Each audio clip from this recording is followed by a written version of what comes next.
Yang pertama itu sesi presentasi dari mahasiswa PPG-nya, kemudian yang sesi kedua tanya jawab dari penguji 1 yaitu Pak Rusli, kemudian penguji 2 saya sendiri. Untuk presentasi kita berikan waktu 10 menit ya Pak Rusli. Kemudian untuk tanya jawab nanti masing-masing penguji itu 20 menit. Seperti itu Pak Eka. Ya. Tolong, saya tidak mencatat waktu ini, mungkin dicatatlah waktunya supaya kita tidak terlalu Iya Pak, siapa? Gitu ya. Kadang-kadang saya lupa ya. aja. Iya Pak. Pastikan Siap. ada lanjut. Ya nanti kita ingatkan saja Pak Rusli. Iya. Baik, kita langsung saja Pak Eka. Kebetulan sekarang ini sudah jam 10.50 ya. Nanti berakhir presentasinya jam 11 ya. Kita mulai saja kepada Pak Eka untuk mempresentasikan pekerjaannya. Terima kasih. Baik, Assalamualaikum warahmatullahi wabarakatuh. Waalaikumsalam warahmatullahi wabarakatuh. Alhamdulillahirrahmanirrahim. Allahumma sholli ala Muhammad wa ala ali Muhammad. Terima kasih kepada Bapak Dr. Dori Yupenda SPD MT. Kemudian saya juga mengucapkan terima kasih kepada Bapak Dr. Andes Ruslihar MT yang telah bersedia menyempatkan waktunya untuk mendengarkan pemaparan saya pada pagi hari ini. Baik, izin sebelumnya saya mau share screen, boleh Pak ya? Silakan ya. Pak Eka. Sudah terbaca Pak? Oke Pak, sudah. Baik.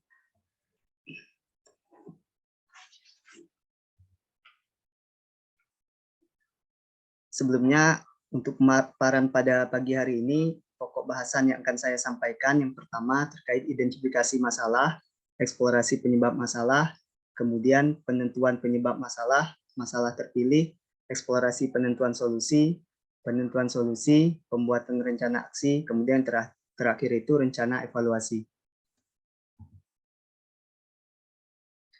Pada kegiatan awal itu saya pribadi melakukan identifikasi masalah, di mana identifikasi masalah ini berdasarkan 3 aspek. Yang pertama refleksi diri saya sendiri, kemudian dari hasil belajar siswa, kemudian dari hasil wawancara kepala sekolah, guru, dan rekan sejawat. Kemudian dari hasil refleksi diri, hasil belajar, dan hasil wawancara, kemudian saya menemukan 6 masalah. Yang pertama terkait minat belajar siswa yang masih kurang. Yang kedua, siswa mengalami kesulitan memahami materi yang disampaikan. Yang ketiga, hubungan dengan siswa dan orang tua belum berjalan secara optimal. Guru belum memahami secara optimal model-model pembelajaran inovatif. Kemudian kemampuan literasi dan numerasi siswa sangat rendah.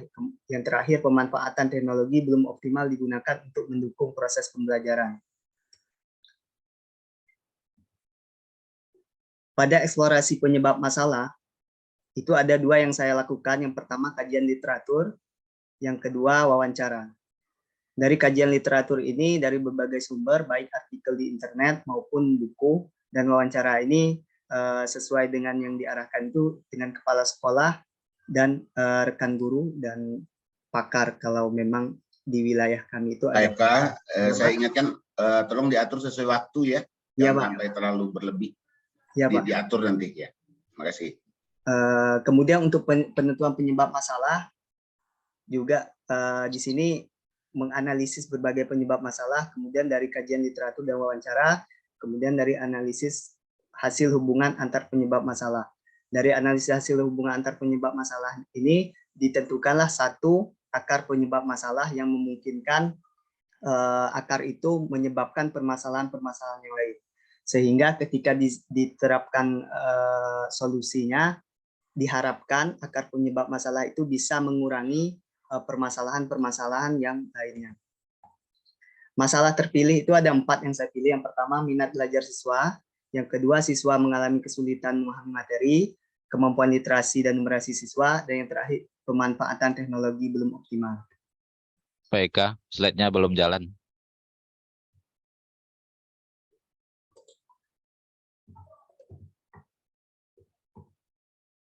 Udah jalan, Pak? Ya, mungkin saya sampai tadi di masalah terpilih. Nah, di masa terpilih tadi ada 4 yang saya pilih. Yang pertama, minat belajar, siswa mengalami kesulitan, kemampuan literasi, dan pemanfaatan teknologi. Kemudian untuk mengeksplorasi penentuan solusinya, saya juga melakukan kajian literatur dan wawancara. Yang kemudian saya juga melakukan analisis kelebihan dan kekurangan dari setiap masing-masing alternatif solusi yang saya ambil. Kemudian penentuan solusi juga sama. Jadi dari alternatif solusi yang sudah saya tentukan, kemudian saya juga lakukan lagi kajian literatur dan wawancara, kemudian analisis kelebihan dan kekurangan dari setiap solusi yang saya ambil. Jadi penentuan solusi dari 4 masalah tersebut dirangkumlah dalam 4 rencana aksi. Rencana aksi yang pertama itu terkait minat belajar, saya mengangkat model pembelajaran inovatif PBL, Problem Based Learning. Kemudian di aksi kedua saya mengangkat PJBL, ini di Project Based Learning pada masalah kurangnya pemahaman siswa terhadap materi. Kemudian di aksi yang ketiga ini Problem Based Learning, dan yang aksi keempat juga Problem Based Learning.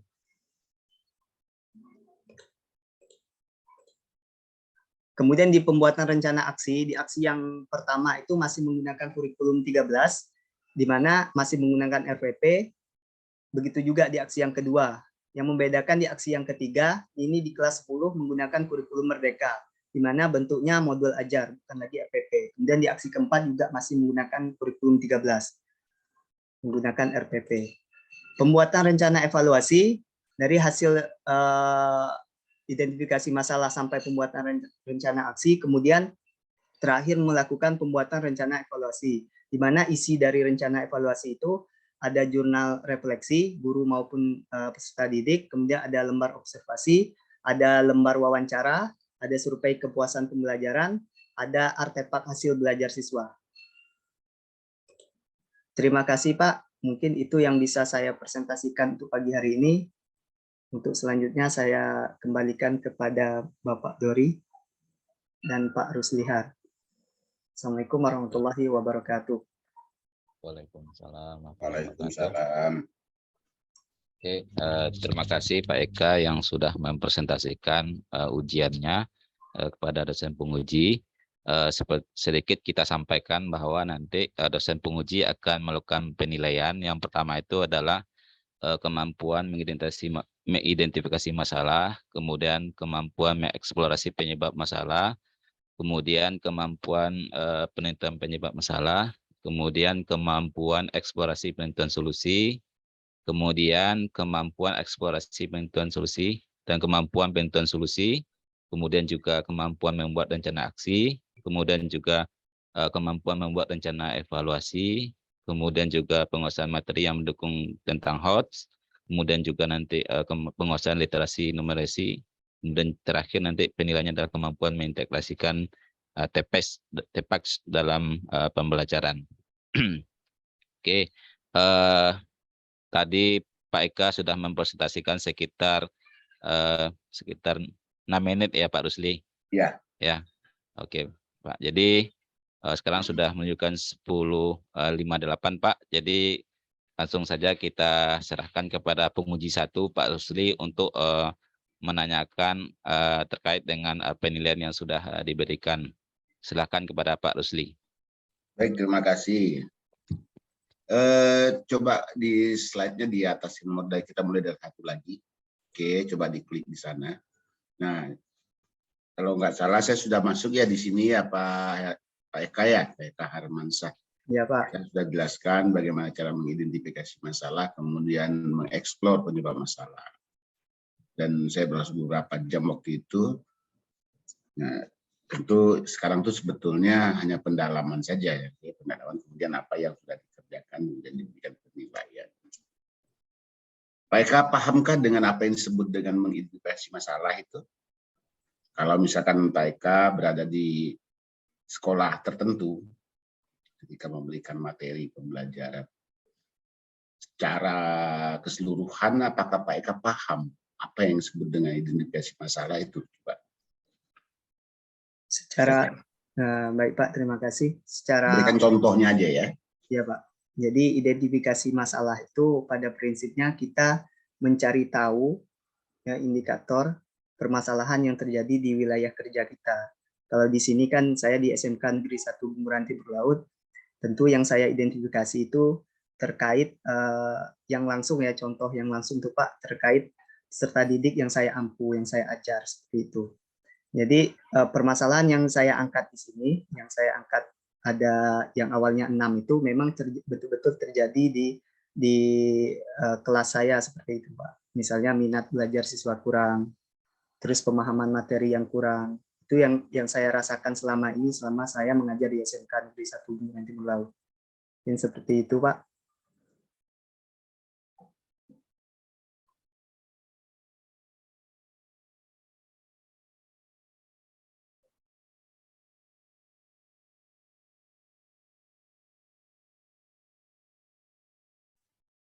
Sinyalnya jelek ya Pak Eka ya. Iya Pak. Mungkin bisa saya ulang ya Pak ya, jawab.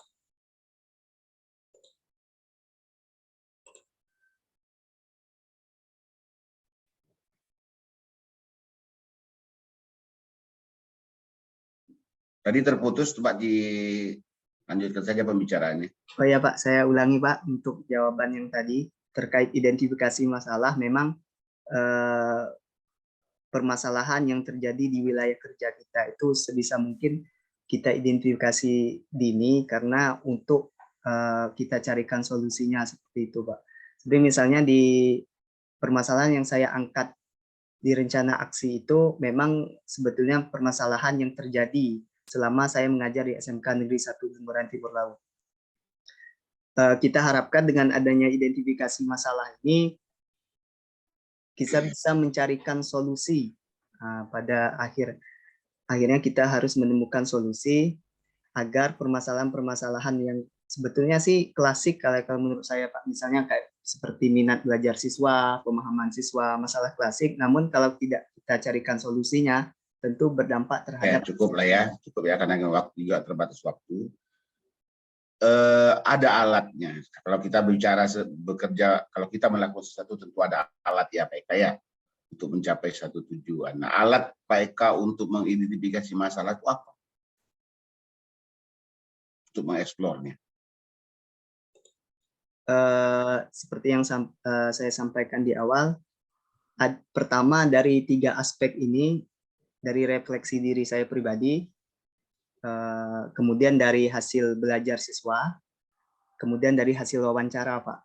Jadi 3 aspek itu yang saya kemudian menjadi dasar saya untuk mengidentifikasi masalah yang ada di sekolah saya. Terkait refleksi diri ini, ya bisa saja saya merenung terkait kenapa dan mengapa siswa itu masih mengalami permasalahan minat belajar yang kurang atau siswa mengalami kesulitan memahami materi. Kemudian saya juga melihat dari hasil belajar. Memang selama ini kalau dilihat dari KKM itu siswa masih di bawah KKM gitu. Kalau untuk indikator yang nyatanya Pak. Dan dari hasil wawancara Berarti juga. Alat yang Pak Eka gunakan adalah perangkat ya. Iya Pak. Adalah melakukan refleksi diri ya itu ya. Iya Pak. Melakukan wawancara, kemudian melihat hasil belajar. Iya Pak. Kalau kita berlanjut pada pertanyaan berikutnya karena kita juga terbatas oleh waktu ini.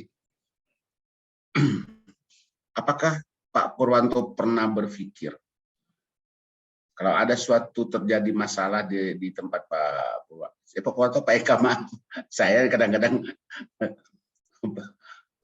kalau Pak Eka melihat sudah mempunyai alat untuk mengeksplor masalah-masalah yang ada di tempat Pak Eka mengajar. Nah, saya mau bertanya sekarang, ya Pak Eka ya, kan tadi ada penyebab masalah. Ya betul nggak? Diceritakan tadi penyebab masalah.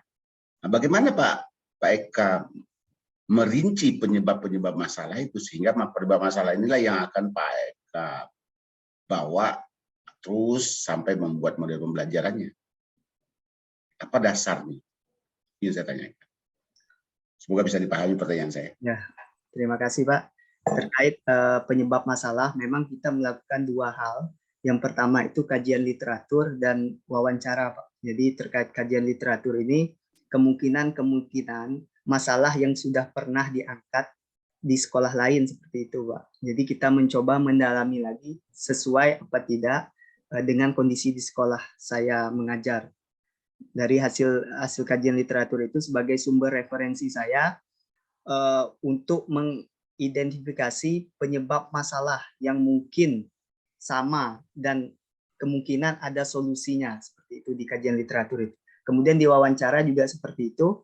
Kalau di wawancara ini saya mencoba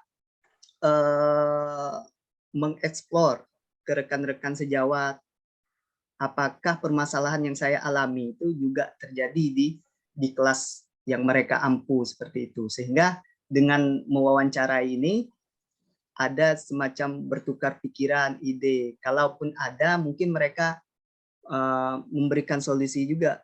Apa solusi biar permasalahan saya itu bisa terselesaikan. Cukup. Saya melangkah kepada pertanyaan berikutnya ya.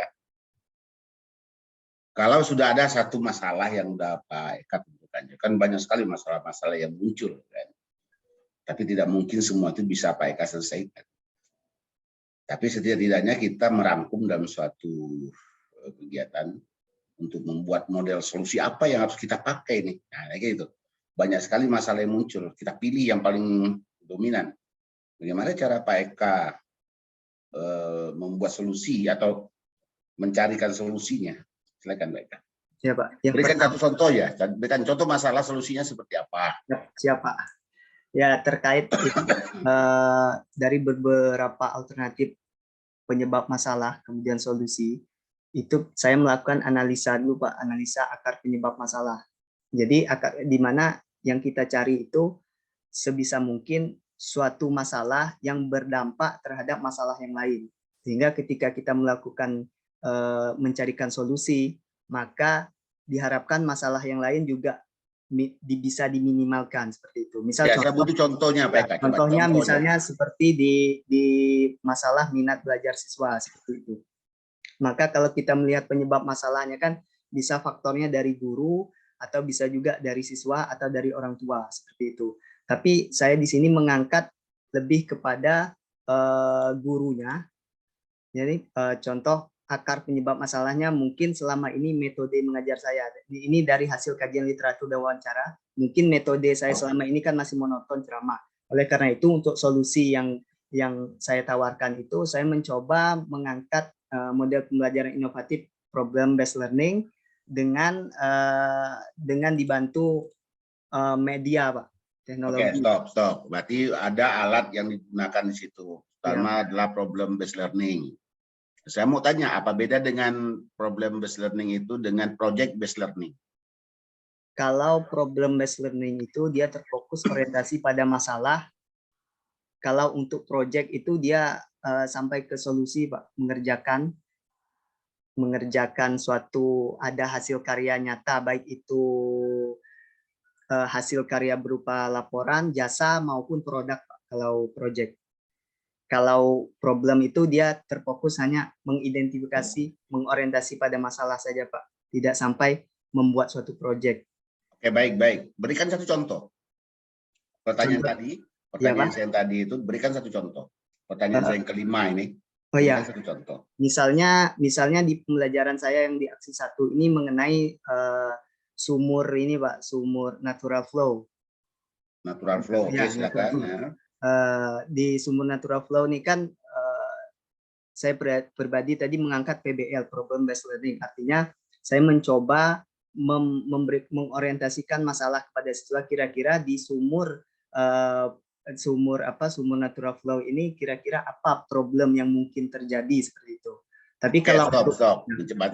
Berarti mencari masalah di tadi sumur natural flow. Ya, Pak. Oke, sumur natural flow. Apa contoh satu masalahnya saja? Satu contoh saja.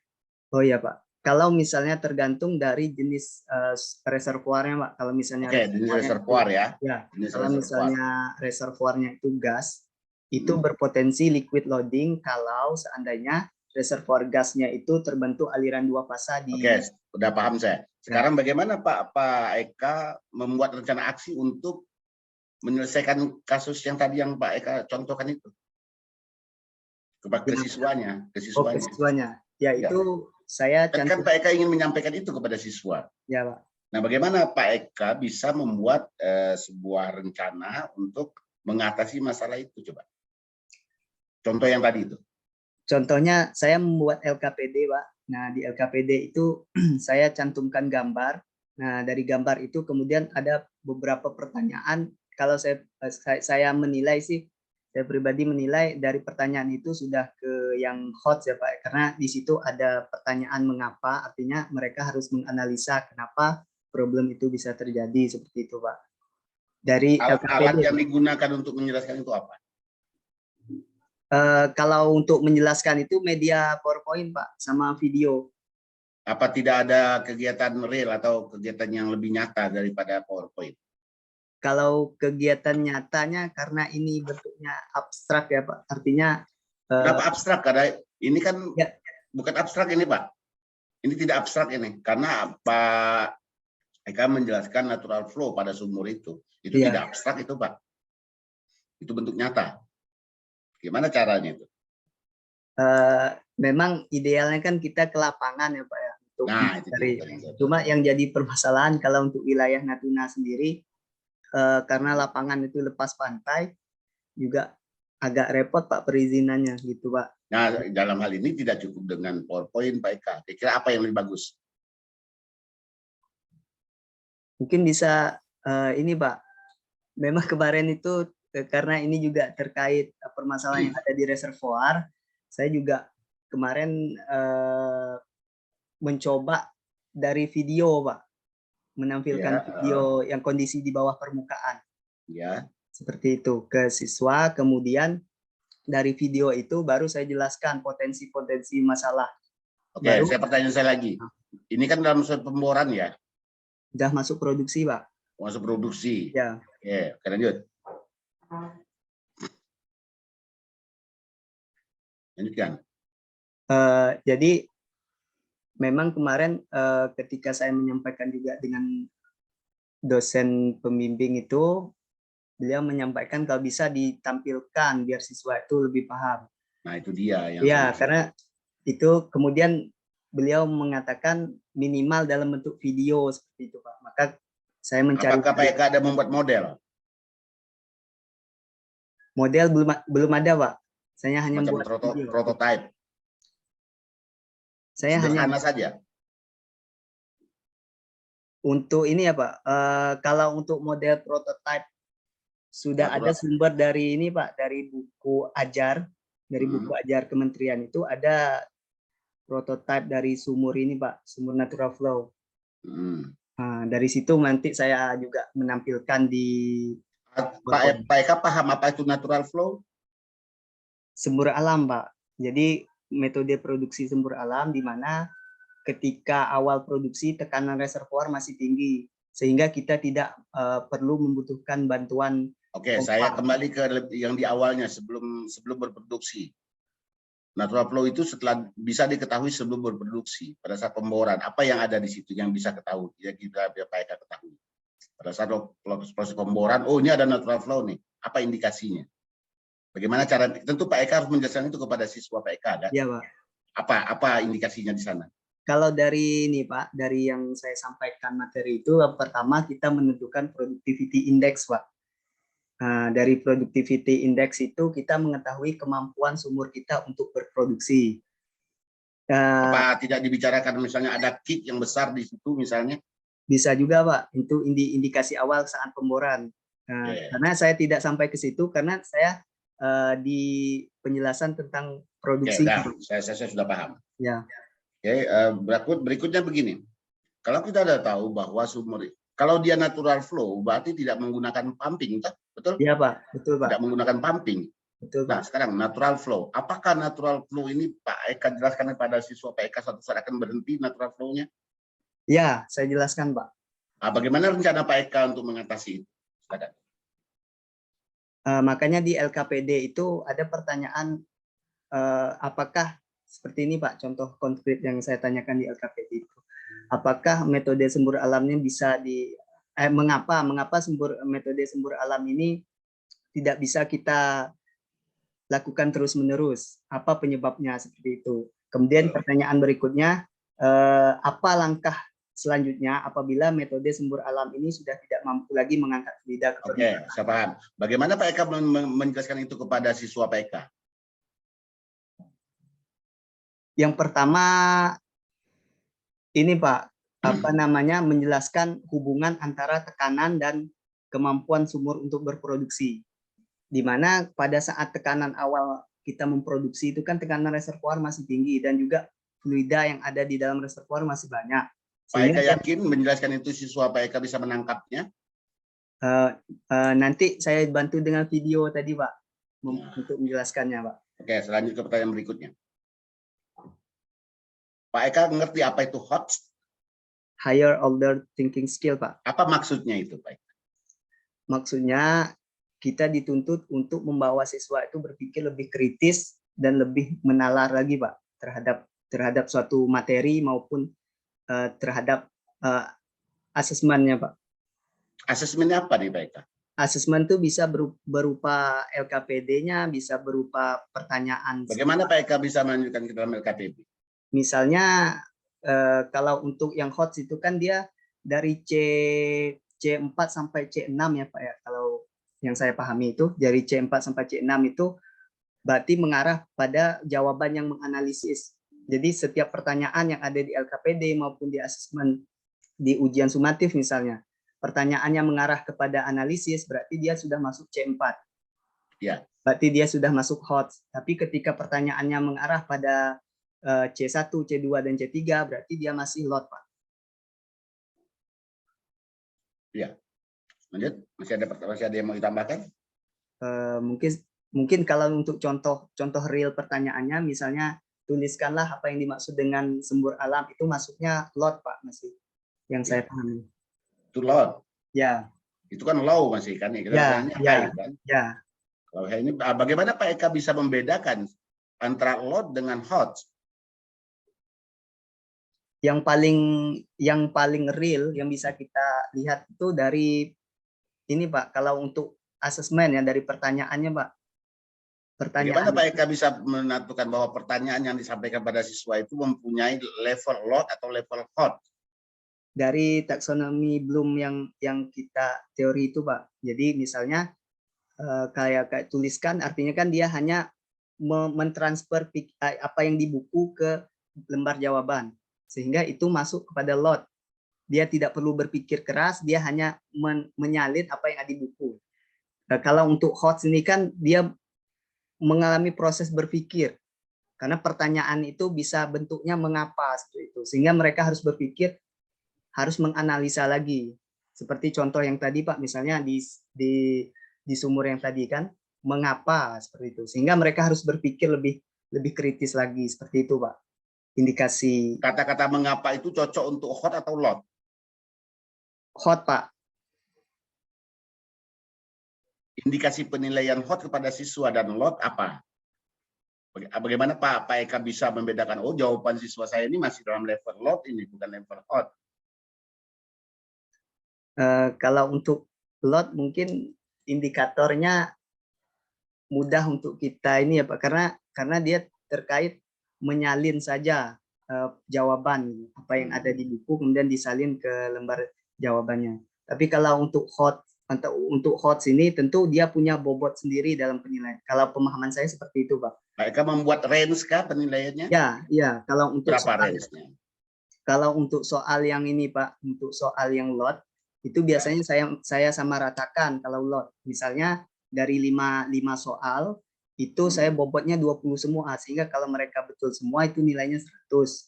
Tapi kalau untuk yang HOTS yang bercampur dengan yang LOT, biasanya untuk yang HOT itu saya biasanya 25, kalau yang LOT itu biasanya 15 seperti itu. Ininya bobotnya. Ya. Berbeda, ya. Berbeda ya. Oke. Bapak tahu istilah literasi numerasi?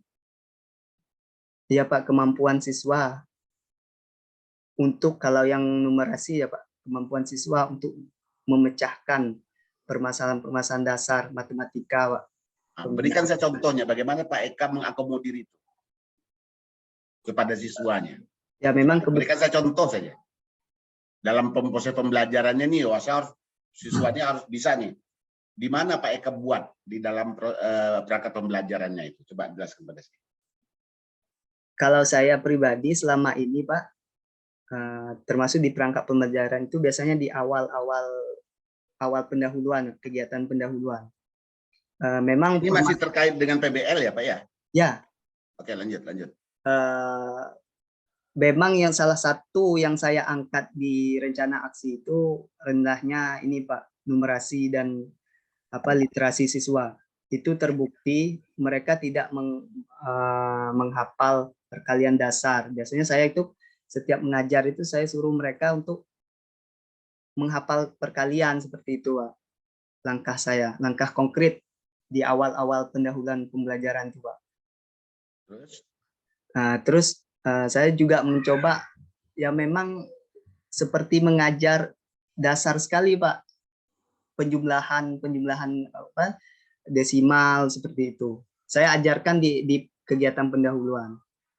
Atau di sela-sela praktek kayak kemarin misalnya praktek penentuan BSW, Basic Sediment and Water, itu kan ada kita membaca tub itu. Skala tub itu kan 0,2, 0,3. Itu untuk penjumlahannya saya ajar seperti yang dasar sekali. Ini penjumlahan seperti apa. Memang rendah sekali Pak di numerasinya. Seperti itu. Jadi strategi saya kapanpun selama mereka tidak bisa itu saya mencoba mengajarkan yang dasar lagi, Pak. Ya, karena ini berkaitan dengan numerasi. Ya, Pak. Berkaitan numerasi itu kan hal yang benar-benar eksak ya, yang eksak, yang real, ya. Ya, Pak. Sebentar dulu, saya tanya kepada Pak Fuad. Ini sampai jam berapa kita bertanya ini, Pak? Tadi, Yan, supaya saya tidak melebihi waktunya. Karena masih banyak mau saya tanyakan ini. Yan. Iya, ini Pak, untuk waktunya kan kita di 50 menit, Pak, untuk semua kegiatannya, Pak. Mungkin kira-kira berapa menit lagi? Kalau untuk sekarang karena masih banyak pertanyaan yang saya mau tertarik juga saya dengan penjelasan Pak Eka ini. Kayaknya lancar sekali dia ini kan. Iya Pak. Makanya saya ingin cari celah tuh di mana dia bisa ini Pak lebih paham lagi. Berapa menit lagi ya? Kalau di jadwalnya kan tadi kita mulai 10.50, berakhirnya di 11.40 Pak. Oke, 11.40 ya, tolong diingatkan ya. Tapi itu Pak Dori belum sempat melakukan pertanyaan Pak. Oh belum, aduh berarti harus cepat dong ya. Iya Pak. Oke. Sip. Buat kebanyakan saya nih. Oke, satu lagi. Berarti tadi saya sudah bertanya yang ke ini ya. Oke, satu lagi saya ingin tanyakan. Pak Eka, apa itu track? Tipek itu apa? Apa itu? Kalau dari kepanjangannya Pak, Technological Pedagogic Content Knowledge. Jadi kita mencoba mengintegrasikan teknologi dengan materi pembelajaran. Dari mana Pak Eka tahu itu artinya itu? Saya kemarin sebelum saya ujian ini, saya kan ada kisi-kisi Pak dari kisi-kisi itu saya baca kira-kira apa yang akan dibahas. Kemudian saya mencoba mencari apa itu tepat. Saya jujur aja seperti itu Pak. Ya, makanya artinya saya ingin melihat Pak Eka taunya dari mana gitu. Ya, apakah hanya mendengar atau ada usaha untuk menggali lebih dalam? Saya menggali lagi, mencari di referensi Google. Oke, thank you. Sudah ya. Tapi ada satu hal ini ya. Tadi ada pertanyaan saya tentang membuat rencana aksi. Saya bilang itu agak kurang tepat jawaban Pak Eka. Tapi it's okay, ditutupi oleh yang lain. Oke, saya kira cukup. Lanjut ke yang penanya kedua. Terima kasih Pak. Oke, baik, terima kasih. Saya, kan? Habisnya. Sudah pas nih Pak Rusli. Ya, silakan lanjutlah. Iya. Oke, terima kasih Pak Rusli. Selanjutnya penguji kedua saya sendiri. Ya, tadi sudah banyak yang ditanyakan sama Pak Rusli. Saya juga menambahkan pertanyaan terkait apa yang sudah dipresentasikan oleh Pak Eka. Oke, pertanyaan saya yang pertama. Pak Eka sudah mengidentifikasi berapa masalah ya Pak ya? Ya, itu ada ketemunya tadi itu 4 ya, 4 masalah. Apakah di sekolah itu hanya 4 masalah Pak? Bisa dijelaskan? Yang ditemukan. Mungkin langsung saya jawab Pak. Terkait sebetulnya di awal itu ada 6 masalah yang saya angkat. enam masalah. Kemudian yang terpilih itu memang disuruh pilih 4 Pak dari 6 masalah itu. Tentu kalau berbicara masalah itu kompleks ya Pak ya. Termasuk di sekolah kami itu banyak sekali masalah. Cuma yang berhubungan langsung dengan interaksi saya dengan siswa dan hasil belajar siswa itu ke-6 masalah tersebut Pak. Seperti itu. Kalau permasalahan-permasalahan lain banyak lagi Pak sebetulnya. Dari kedisiplinan siswa secara umum seperti itu kan. Cuma tidak mungkin rasanya saya angkat untuk saya selesaikan seperti itu Pak. Oke. Apa alasannya Pak Eka itu memilih itu 4-nya itu? Yang pertama karena dari ke-4 permasalahan ini dia berhubungan langsung terhadap output pembelajaran Pak. Misalnya kayak seperti minat belajar siswa. Ini kan sesuatu yang penting seperti itu. Biar bagaimanapun proses pendidikan itu akan menghasilkan output berupa kompetensi seperti itu bagi peserta didik. Seandainya kalau saya angkat permasalahan yang lain, tentu tidak memberi solusi terhadap permasalahan yang real yang saya hadapi sehari-hari. Mungkin seperti itu, Pak. Oke, Pak Eka. Oke, terima kasih penjelasan. Kemudian pertanyaan saya selanjutnya ini tentang mengeksplorasi penyebab masalah. Tadi kan sudah disampaikan dengan melakukan wawancara ya kan. Terus apalagi melihat hasil belajar siswa kan. Ya.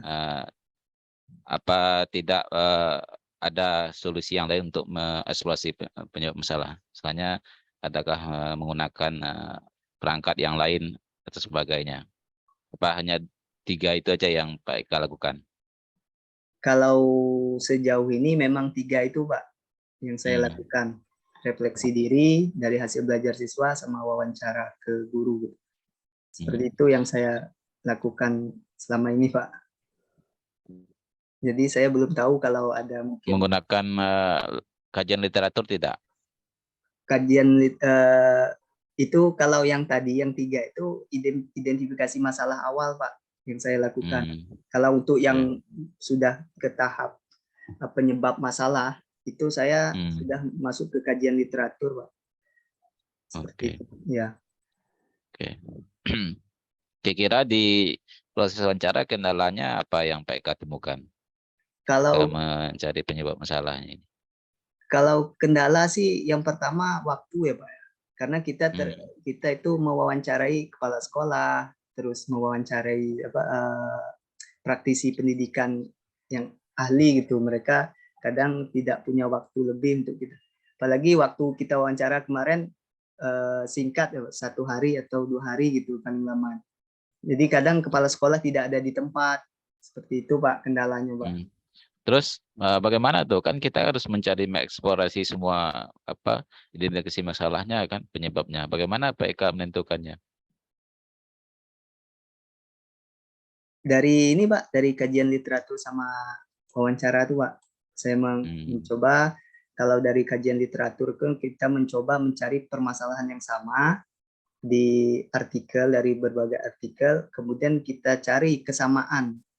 Karena tidak mungkin semua literatur itu kita masukkan. Kita harus menyesuaikan dengan masalah yang terjadi di sekolah masing-masing seperti itu Pak. Nah, kalau untuk wawancara itu sama, saya mencari kira-kira dari hasil wawancara itu yang mengarah menjurus pada permasalahan yang saya angkat itu yang saya jadikan referensi Pak. Oke, baik. Terima kasih penjelasannya Pak Eka. Kemudian dari beberapa masalah, tadi ada 4 ya?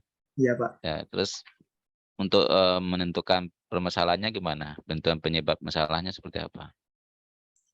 Kalau penentuan penyebab masalah yang pertama itu Pak, kan ada alternatif solusi, beberapa solusi. Yang pertama saya melakukan analisis penyebab masalah. Analisis ini maksudnya dari berbagai masalah yang ada itu mana yang menjadi prioritas yang Oke. Sebentar. Mana yang menjadi prioritas ya? Seperti apa menentukan prioritasnya ini, Pak Eka? Artinya yang kemungkinan permasalahan itu yang menjadi dasar akar penyebab masalahnya, Pak. Sehingga ketika kita mencarikan solusi dari permasalahan tersebut, kita harapkan permasalahan yang lain itu ikut ada imbasnya seperti itu, Pak. Ada imbasnya, artinya dengan mencari solusi akar penyebab masalah cabangnya minimal bisa teratasi. Misal contoh seperti minat belajar siswa. Itu kan sebetulnya faktornya bisa dari guru, bisa dari siswa, bisa dari orang tua. Ya. Ya, yang kemungkinan yang bisa untuk saya ubah itu ya dari gurunya seperti itu. Makanya di penyebab masalahnya saya mengangkat metode mengajar guru karena selama ini mungkin saya monoton gitu kan. Nah, dengan monoton itu bisa menyebabkan minat belajar siswa itu rendah seperti itu. Jadi analisis ini maksudnya mencari akar penyebab yang berpotensi meminimalkan masalah-masalah yang lain. Seperti itu. Oke. Terus selanjutnya? Dari kajian literatur, Pak. Oke, kajian Karena literatur. pada umumnya seperti itu, dari identifikasi masalah sampai ke penentuan solusi, itu kita diharuskan untuk mencari referensi dari berbagai sumber artikel, mendukung daripada apa betul permasalahan yang kita angkat itu pernah terjadi juga di sekolah yang lain. Mungkin seperti itu, Pak. Ininya. Oke. Untuk sumber artikelnya hanya cukup artikel atau ada juga dari referensi lain yang Pak Eka cari? Ada kemarin, Hanya cukup. ada saya ngambil dari skripsi, kalau tidak salah saya lupa dari skripsi, kalau tidak salah dari mana universitas yang ada di Bali atau di mana itu ada, Pak, saya ngambil dari skripsi, Pak. Berarti bukan hanya artikel saja ya? Bukan, Pak. Oke.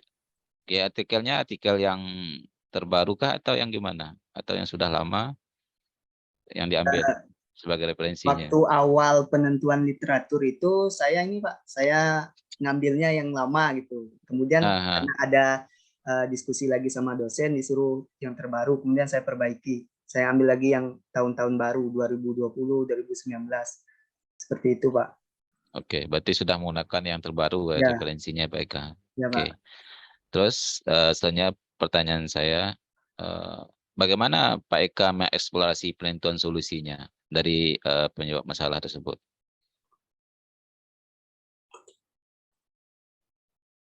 Yang bagaimana ya mencari solusinya lah gitu, seperti itu ya, dari masalah-masalah yang sudah ditemukan itu.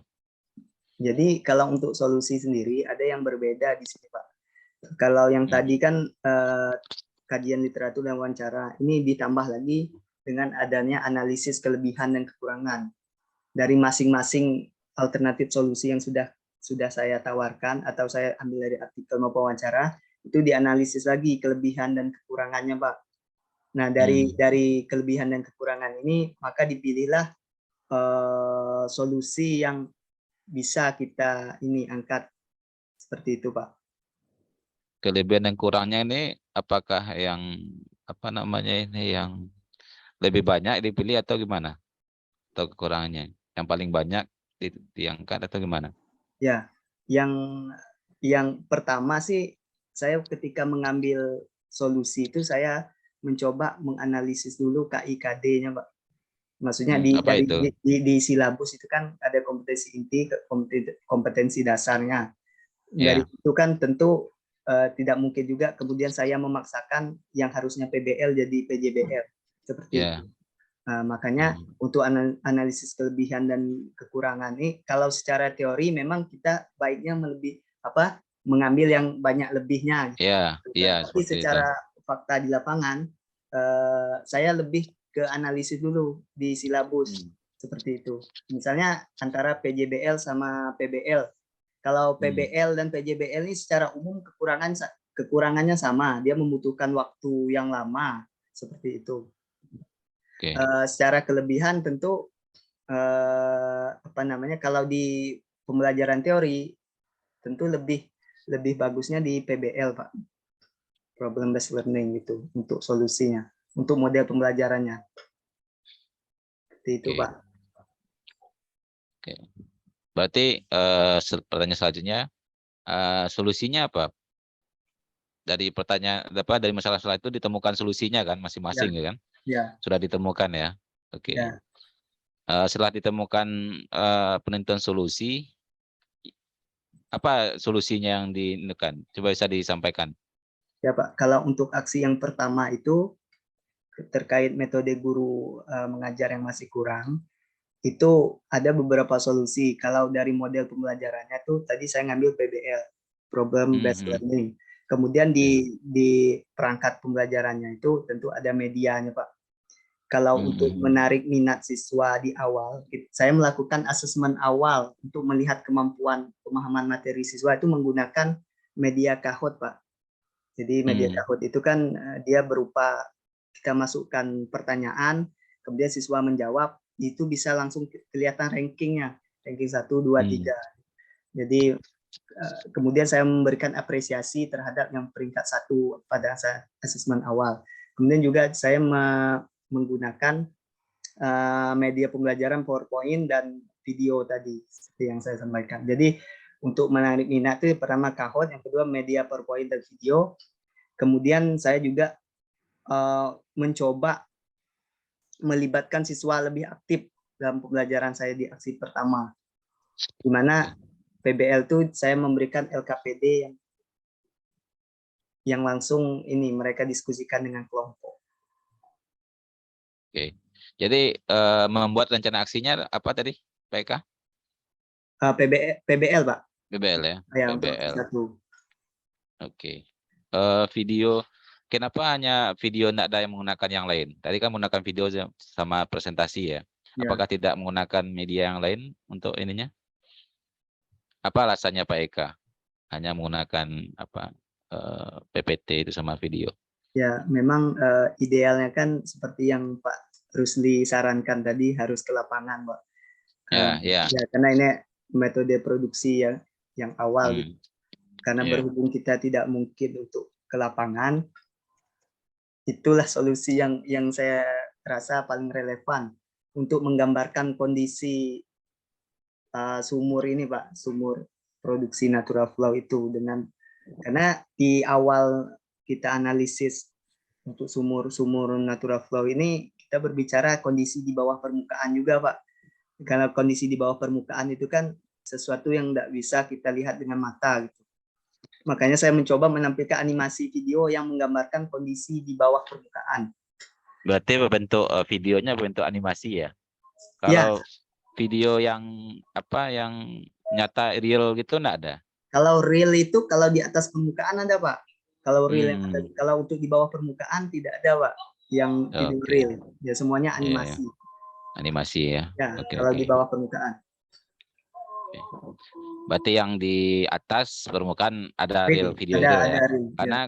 Karena gini Pak Eka, kalau hanya sekedar animasi kadang mahasiswa itu susah membayangkan ya kan. Tapi kalau kita seling dengan ada video yang real itu akan lebih meningkatkan ya kan pengetahuannya kan. Oke, jadi seperti itu. Oke, selanjutnya pertanyaan saya. Membuat rencana evaluasinya seperti apa nih Pak Eka? Kalau rencana evaluasi itu Pak ada 5 yang akan dievaluasi. Ya. Yang ada komponennya itu ada jurnal refleksi, lembar observasi, lembar wawancara, survei kepuasan pembelajaran, artefak hasil belajar siswa. Kalau jurnal refleksi ini Pak, dia untuk guru dan siswa. Jadi khusus untuk guru dan siswa. Ya, guru dan siswa. Tujuannya buat apa ini? Jurnal yang refleksi ini. Kalau jurnal refleksi ini lebih kepada mengetahui hasil proses pembelajaran yang dilaksanakan pada saat itu. Apakah kalau refleksi itu kan baik berupa perasaan siswa selama belajar, kemudian kritik, saran mereka seperti itu untuk pembelajaran ke depan. Seperti itu, Pak. Oke. Terus yang lembar observasi? Kalau lembar observasi ini lebih kepada kita mengetahui tingkat keberhasilan siswa dalam belajar, pengamatan sikap, pengetahuan yang afektif, kognitif maupun psikomotoriknya, Pak. Lembar observasi ini. Apakah lembar observasi ini tidak disebarkan di awal atau gimana? Di awal pembelajaran? Kalau lembar observasi ini kemarin yang saya buat itu ketika mereka melakukan diskusi itu hasil presentasi tidak di awal Pak, di Tidak di tengah, awal. ya di tengah dan di akhir pembelajaran. Hmm. Tapi kalau untuk proses penilaiannya dari awal Pak, misalnya kayak sikap itu saya dari awal, mulai dari Ya. ya seperti itu. Oke. Kemudian ada juga lembar wawancara ya. Iya Pak. Nah, wawancara ini untuk apa? Guru, siswa atau orang tua? Guru Pak. Oh, guru. Ya. Oke. Tujuannya apa nih lembar wawancara ini? Lembar wawancara ini berisi pertanyaan-pertanyaan yang mengarah pada pembelajaran yang sudah saya lakukan gitu. Membandingkan dengan guru yang lain, kira-kira mereka ketika melaksanakan pembelajaran yang sama seperti saya, apa yang kemudian output atau apa ya, semacam hasilnya memuaskan atau tidak, seperti itu Pak, sebagai bahan evaluasi saya. Berarti ke guru siapa ini Pak Eka? Apakah Pak Eka mengisi sendiri? Tidak. Atau ada guru yang lain? Tidak Pak, rekan sejawat Pak, lebih tepatnya. Rekan sejawat. Ya, oke. Kemudian survei kepuasan ini apa ini? Pembelajaran ini kepada siswa ya? 3 Pak, kepada maaf 4 maksud saya, ada kepala sekolah, kepala sekolah, guru, orang tua, sama siswa. Jadi survei kepuasan ini maksudnya dia kayak seperti angket gitu. Nanti siswa checklist saja. Misal pertanyaannya, misal contoh survei yang saya sama siswa itu, saya membuat pertanyaan, selama pembelajaran berlangsung, guru memberikan kesempatan kepada kami untuk aktif dalam pembelajaran. Jadi ada isiannya, ada setuju, sangat tidak setuju, seperti itu Pak, hasil survei. Oke. Pertanyaannya ini ya, ada ketentuannya jumlahnya? Tidak ada Pak, saya tahu tidak ya. Oke. Pertanyaan saya selanjutnya, ini sudah waktunya sudah hampir habis juga. Dalam pembuatan soal itu menggunakan apa Pak Eka? Soal ujian atau soal untuk siswanya? Apakah menggunakan apa yang sudah disebutkan tadi HOT itu? Seperti itu? Ya. Dari berbagai rencana aksi itu saya mencoba berbeda-beda Pak. Kalau untuk yang di aksi 1 memang menggunakan Kahoot seperti itu. Terus? Kalau untuk biasanya aksi saya kalau untuk aksi kalau berbicara real yang saya lakukan selama ini biasanya Google Form Pak. Kalau untuk ujian UTS maupun UAS itu pakai Google Form. Tapi kalau untuk rencana aksi Jadi kalau untuk rencana aksi ini, kalau untuk yang 1 tadi Kahoot, untuk yang 3, 4 itu menggunakan Edpuzzle Pak, media Edpuzzle untuk pertanyaan. Ya. Kenapa dibedakan Pak Eka? Kenapa tidak menggunakan HOT semuanya? Karena mengingat goal dari setiap rencana aksi itu beda-beda Pak permasalahannya. Kalau Edpuzzle itu kan saya mengangkat di permasalahan numerasi dan ini Pak, numerasi dan literasi siswa. Karena di media Edpuzzle itu kita bisa melihat seberapa lama siswa menonton video yang kita tampilkan dan seberapa kemampuan mereka menjawab. Seperti itu Pak. Jadi melihat numerasi ya. Berarti menyesuaikan dengan permasalahan yang ada gitu ya? Ya Pak. Oke, selanjutnya tanya saya terkait literasi numerasi nih, Pak Eka nih. Tadi kan sudah disinggung juga ya sama Pak Rusli. Ya, bagaimana ininya Pak Eka untuk dari segi Pak Eka sendiri seperti apa? Apakah kita harus menguasai dulu kemampuan numeriknya, kemudian baru memberikan kepada siswa, atau hanya cukup membuat modul kemudian memberikan hanya kepada siswanya? Apakah seperti itu? Bagaimana menurut pandangan Pak Eka? Kalau menurut pandangan saya, setiap yang kita sampaikan ke siswa sebisa mungkin kita yang terlebih dahulu Pak memahami, membaca, baru kita sampaikan. Karena biar bagaimanapun siswa tetap membutuhkan bimbingan dari seorang guru. Iya. Ya, untuk memahami setiap materi yang disampaikan. Iya. Oke. Berarti intinya sebelum menyampaikan ke siswanya, berarti gurunya harus kompeten dulu ya Ya, di bidangnya. Oke, harus banyak belajar dulu. Jadi seperti itu ya Pak Eka ya. Oke, kemudian penyelesaian terakhir nih tentang TEPAX nih. TEPAX ini kan sudah disebutkan di artinya. ya. Seperti apa implementasinya dalam PPG ini Pak Eka? Seperti apa? Contoh real TEFAK itu yang seperti kita lakukan ini pun TEFAK, Pak. Ya, contoh real kalau untuk kegiatan PPG. Tapi kalau untuk di kelas seperti Kahoot itu juga TEFAK. Menggunakan media PowerPoint juga TEFAK. Selama pemanfaatan teknologi yang kita gunakan untuk pembelajaran, itu saya rasa masuk ke TEFAK semua, Pak. Termasuk media advisor. Ya. Ya. Di situ ada teknologinya ya. Kemudian pedagoginya, kemampuan pedagogi dari gurunya juga harus dimiliki juga, kemudian juga kontennya. Konten itu kan konten juga harus punya harus dikuasai juga kan. Betul, Pak. Kalau hanya sekedar pedagogi saja nanti kontennya tidak menguasai ya bagaimana kita bisa mentransfer ilmunya ke siswanya. Jadi seperti itu ya. Ya Pak Eka. Ya, Pak. Oke, saya rasa ini sudah bagus ini jawaban-jawaban dari Pak Eka. Mungkin ini pertanyaan dari saya. Mungkin kalau Pak Rusli ada pertanyaan lagi Pak? Saya kira sudah cukup, bagus ini. Dia cukup lancar dan dia mengerti sebetulnya apa yang kita tanyakan dan dia paham. Iya Pak. Oke Pak. Jadi bagaimana nih Pak Rusli? Kita cukupkan aja Pak Rusli? Ya, saya kira cukup. Kita kan yang penting apa yang kita tanyakan dia paham. Nah, ini. Iya betul Pak. Apa yang dia buat juga paham ya Pak Rusli. Paham apa yang dia kerjakan. Jadi ada kayak kita lah. Ada yang dibuat dia tidak paham. Apa maksudnya? Dan dia bisa mengkait-kaitkan, menghubung-hubungkan. Nah, ya itu sudah cukup. Oke. Baik. Pak Rian, gimana Pak Rian? Sudah habis waktunya Pak Rian? Oke, cukup Pak. Mungkin Pak Eka bisa live di room ini Pak. Oke, saya tutup saja dulu ya sebelum Pak Eka ini. Iya, Pak. Oke, demikian hasil uji hukum dari mahasiswa PPG Bapak Eka Hermansyah. Ya, terima kasih atas apa yang sudah disampaikannya, kemudian apa yang sudah dijawabnya dari pertanyaan penguji. Demikian rangkaian acara kita hari ini. Saya sudahi. Assalamualaikum warahmatullahi wabarakatuh. Waalaikumsalam. Terima kasih Pak Dori dan Pak Rusli. Sama-sama Pak Eka.